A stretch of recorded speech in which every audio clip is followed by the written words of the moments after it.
नमस्कार दोस्तों, मैं हूँ बिल्लू बाबा और बिल्लू की मसालेदार झूठी और गरम तेल वाली चटपटी झूठी खबरों में आपको 2 करोड़ का चूना लगाकर पिछवाड़े से बम फोड़कर बम की खुशबू के साथ पिछवाड़े में मिर्ची लगाकर पाद के सड़सड़ाहट के साथ तिलक लगाकर आपका स्वागत करता हूँ। तो दोस्तों, चटपटी और झूठी खबरें सुनाने से पहले मैं आपको मौसम की जानकारी दे देता हूँ।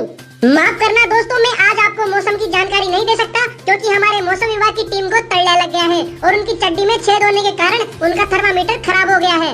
अगर आपको भी तल्ला लगवाना है तो बाबा बिल्लू कंडपेल दास को टोल फ्री नंबर 4321 पर फोन करके गरम गरम भभूकेदार तल्ला लगवा सकते हैं। और अगर तल्ले से टट्टी बंद होती है तो बाबा बिल्लू कंडपेल दास की कोई जिम्मेदारी नहीं होगी। तो अब बढ़ते हैं हमारी गर्मा गर्म चटपटी झूठी खबरों की तरफ। दोस्तों, खबर आ रही है तानसेनपुर से। तो दोस्तों, कल दोपहर 9 बजे तानसेनपुर में एक आदमी की दिलबाग की पूड़ी में घुसने से मौत हो गई। दुकान का मालिक कंडपेल के छोटे भाई कंडवरों का कहना है कि उस आदमी की दिलबाग की पूड़ी में मच्छर घुस गया था तो उसको निकालने के चक्कर में वह आदमी भी दिलबाग की पूड़ी में घुस गया और अचानक उसकी मौत हो गई। दिलबाग की पूड़ी को बड़ी ही बेरहमी से फाड़कर उसे बाहर निकाला जा रहा है।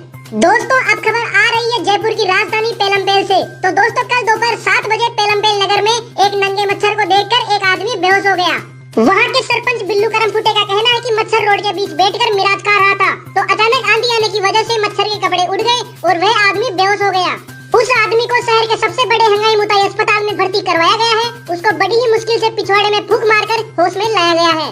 दोस्तों, अभी हमारे मौसम विभाग से खबर आ रही है कि आज रात 50 बजे नमक का पेड़ उगने की संभावना है। हमारे अंतर्यामी बाबा बिल्लू खंड वंड अखंड कीड़ामार बाबा ने अनुमान लगाया है कि हर घर में नमक के पेड़ उगने के साथ साथ फट फट फू की आवाज आने की संभावना है। आप सभी से गुजारिश है कि कृपया नाली के पानी से नहाएं, वरना आपके कान के पर्दे भी फट सकते हैं।